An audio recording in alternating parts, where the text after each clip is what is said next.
This is Rapid Fire News, March 12th, 2025. Special Report. I'm Stonewall.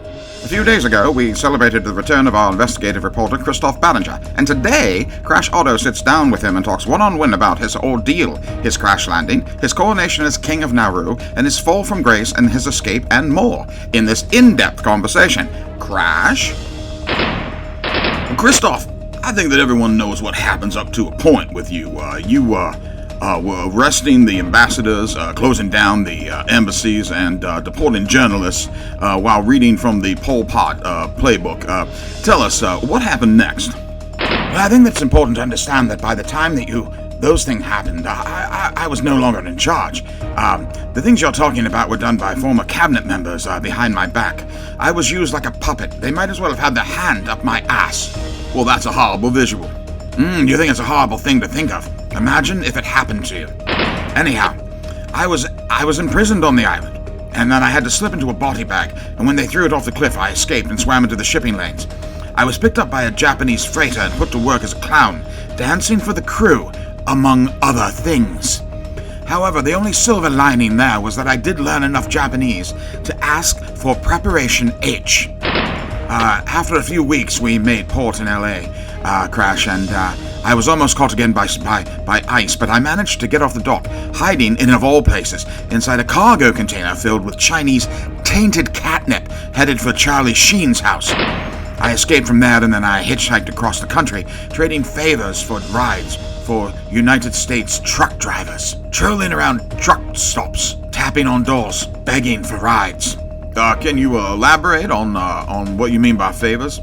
Oh, yes, well, of course. No, we wouldn't want to leave any scintillating details out. Most of them wanted sex, Crash, but a few of them wanted me to read books to them because they enjoyed the way my voice sounded. But still others just wanted to humiliate me by making me sit there naked while I said over and over again, aluminium and elementary, while they laughed at me.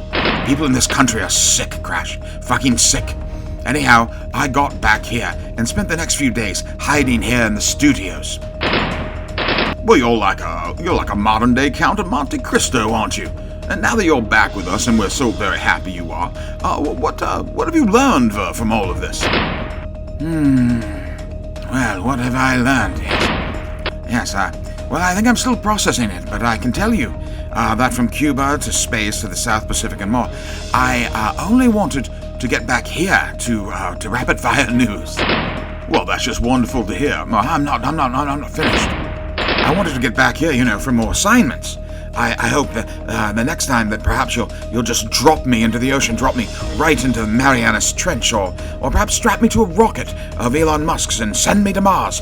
All of those pet-related stories like that. I can't wait to see what's next. Lay it on me. I can take it.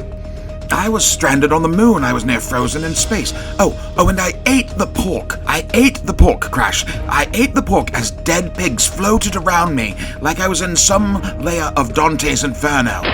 So what have I learned, really?